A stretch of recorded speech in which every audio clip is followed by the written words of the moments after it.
welcome back.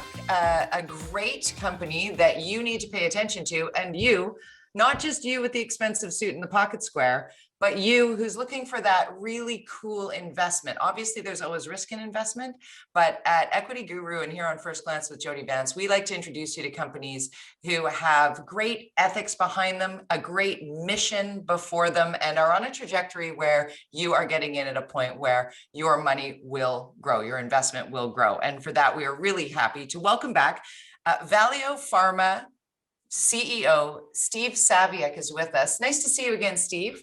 Jody, it's nice to be back. So giving our viewer or our listener, if somebody's just listening by podcast, kind of what Valeo is. What is a specialty pharma company?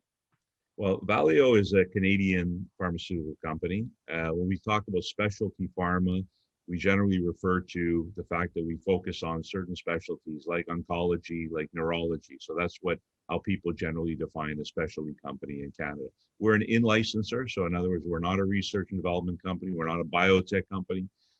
What we do is look around the globe essentially for innovative products that fit into those therapeutic categories of neurology, oncology, and the hospital market, and in-license these products, register them with Health Canada, put the sales team, marketing programs, medical support in the background, and bring innovative products to Canadians.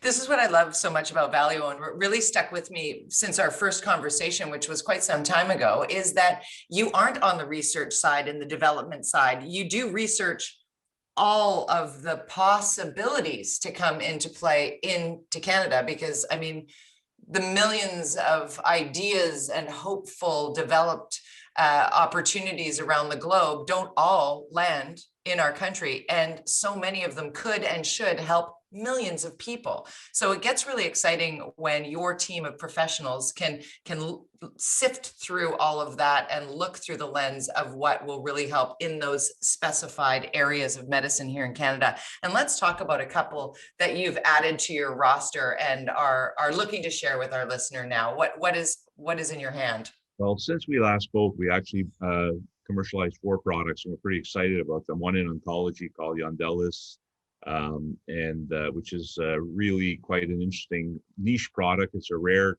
form of cancer that it addresses, but very important for those 400 or so patients per year that suffer from this form of cancer. But the 2 I'd like to talk about today are, in our view, bring us up a level and to the next level in terms of revenue. We're projecting revenues this year of +20, growing the year after to about +40, and these 2 products will be the primary drivers of that. The first is a product called Hesperico. This is our first over-the-counter product. It's an over-the-counter it's a flavonoid, so it's derived from a citrus fruit, from a certain crust of the citrus fruit processed, and there's a certain chemical compound that's extracted. A lot of science behind it. It's immune support, antioxidant. As you know, today in this context, even with vaccines coming, immune support is still a very important factor. And what we are really excited about announcing is that the Montreal Heart Institute has instituted or has commenced a clinical trial using Hesperco on patients who are affected with COVID. So this is what's known as a double-blind placebo-controlled trial, very pharma-oriented trial. Even though this is an over-the-counter product, it's fairly rare to do it, but they're doing it in this case. And they're looking to determine to what extent Hesperico can actually reduce the symptoms of patients that are affected with COVID. Now, there's a lot of preclinical and in vivo, in vitro data that suggests that hesperidine, the medicinal ingredient within Hesperico, has very interesting properties as relates to viral infections. This will be the first clinical trial done in the world that will actually test it on COVID patients. We're very excited about that. And we're starting to sell the product in Canada. It's going to be in mass retail by the end of this month, at least certain retailers, and in the US also, and potentially other countries. We've had some inquiries from the Middle East and from Europe about having availability. So people ask me, what do you think top line sales could be for this product? Originally, our targets were around 10 to 20 million. The number could be anywhere above that also, but we're trying to be conservative. The other product I'd like to Oh, wait, talk. before you jump off of Hesperico, Hey, I need to stay on there for just 1 second because I yeah, literally sure. have I'll show goosebumps. you the bottle. Oh, This yeah, is show the bottle, please. Yes, because I'm going to available need that. on our web on the Hesperico.com website. It's also available on Amazon.com, or sorry, Amazon.ca, Yeah. and soon Amazon.com. But really, the bricks and mortar retail is where we want to take it. So, the shoppers and we're in discussions with them, and I believe you're going to start seeing it in the next couple of weeks in some of these banners. So Hesperico, first and foremost, let's go HESP as in Peter, ERCO. If you're looking that up, Hesperico is it. I literally, when you were talking about that connection in the clinical trials associated with the Heart Institute, is like, hold on. I've done a lot of interviews like this, and I have not heard a lot of an over-the-counter being tested at that level, and the impacts that could have. And then it made me think of long haulers, young people who have had heart issues and immune issues as a result of COVID-19. So not only with the active virus, but also in that long hauler sense where, the low grade infection continues. There's a lot to be learned over the weeks and months to come. And certainly, I mean, at the very root of it is immune support and antioxidant, which most of us are constantly looking for in our diets or in a supplement. So this hits on so many levels. It's very inexpensive. It's $1 a day. It's Really? available, as I mentioned, over the counter. Yes, there is. We're not currently assessing its impact on long haul, but long haul, given that many physicians feel long haul is associated with inflammation, the inflammation that comes about as a result of this so-called cytokine storm, which is your body's kind of over exuberance and trying to attack the virus. We're not currently testing that, but there is given that it has some anti-inflammatory properties, there is a suggestion that it could be useful in that area, but that'll be tested potentially in another trial. Study, if it's at $1 a day, can't hurt to try. No side effects, easy to take, empty stomach. I recommend it. I'm not in any way suggesting that people don't get vaccinated. I think that's no. Oh gosh, no, way. Steve. But as we all know, there's a lot of viruses that do circulate. There's a lot of coronaviruses that circulate. Yes. They're not SARS-CoV-2, and we think for a healthy immune system, the medicinal ingredient included in this product, which is 500 milligrams per capsule of asparagine, there's nothing like it in Canada. It's our own formulation, pharma grade, really exciting product. Very exciting. And I'd like to reiterate, the best vaccine is the one in front of you. So take the vaccine that is offered to you first and foremost, and that'll get Canada and really the global community back on track. We're all looking forward to doing these face-to-face and in studio as opposed to on a Zoom call, right, Steve? So let's talk about Radesca now. What is this other product that you want to bring forward here? Well, this will be our biggest product, and I had a quarterly call last week where I mentioned to our shareholders this is the single most important approval that we've had in our history, and we've been around 20 years as a company. Wow. And it was approved early December.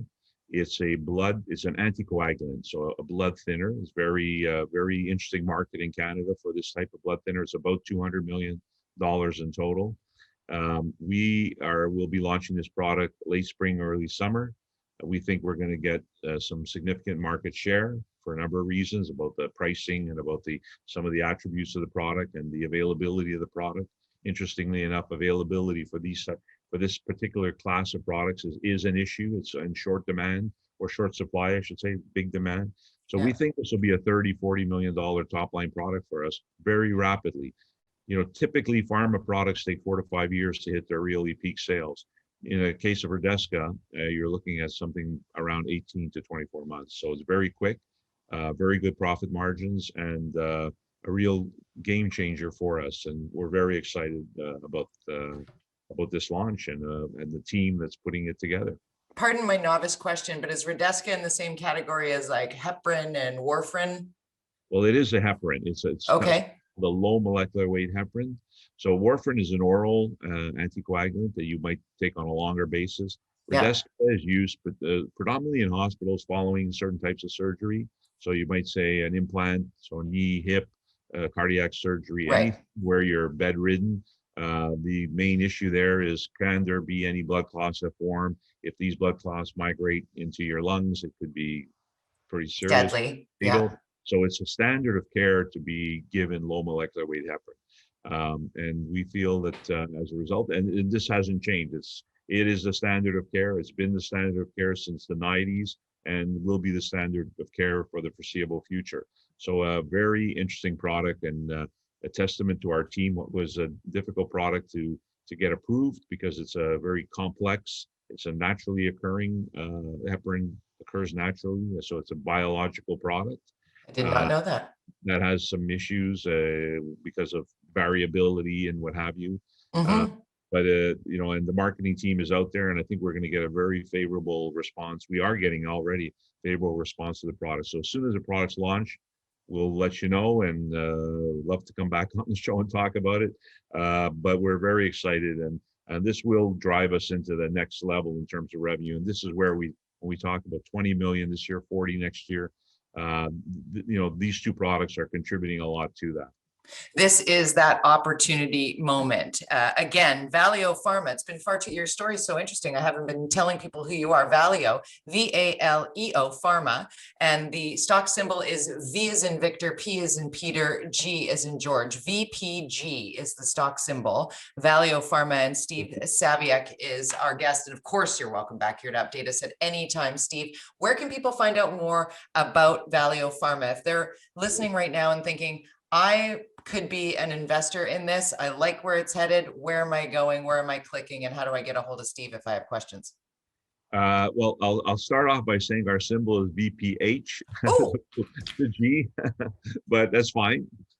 That's it was very close in the alphabet, so we're just one letter off, I think. Crazy typing fingers. VPH. You know what is even better is people will never forget it now, because we're not editing that out. It's okay that I got that wrong, and it's right when we say VPH is Valeo Pharma, which makes more sense. Valeo Pharma PH. There you go. VPH. Thank you, Steve. That people, of course, you can go to our website. Our website doesn't do justice to where we're at right now. I would go to some of our financial filings on SEDAR, look at our press releases also on SEDAR, which is publicly available site for all public company filings. And Google Hesperidine, come to our Hesperico.com website.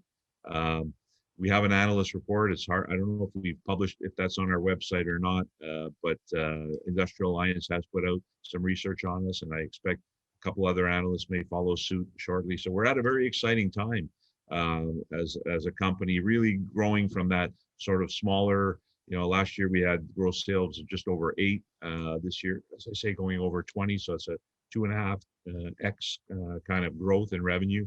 We've grown from probably this time last year, 25 people to I think we're 42 people. And that number, depending on some of our business development efforts, which we haven't addressed or talked about, that number can go a lot higher during the course of this year. So this is really what we like to say is our transformational year. And I think I would welcome your viewers to just follow us.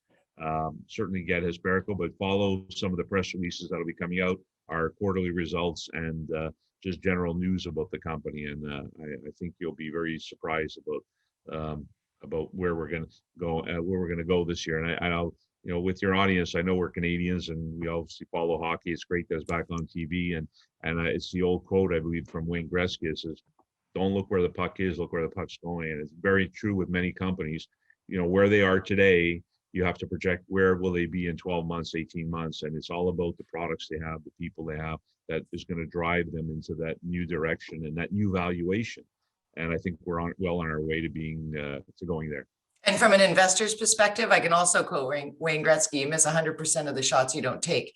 So now's your opportunity to get in on something that is in that growth spurt that most investors are searching for. Again, it is Valeo Pharma. The stock symbol is VPH. So track it, put it on your own personal ticker, and keep an eye on it. And obviously, you're going to subscribe right here to First Glance with Jody Vance, because you will see Steve Saviuk back here, good friend of the program. Thanks for doing this. Yeah, well, thank you very much for having me.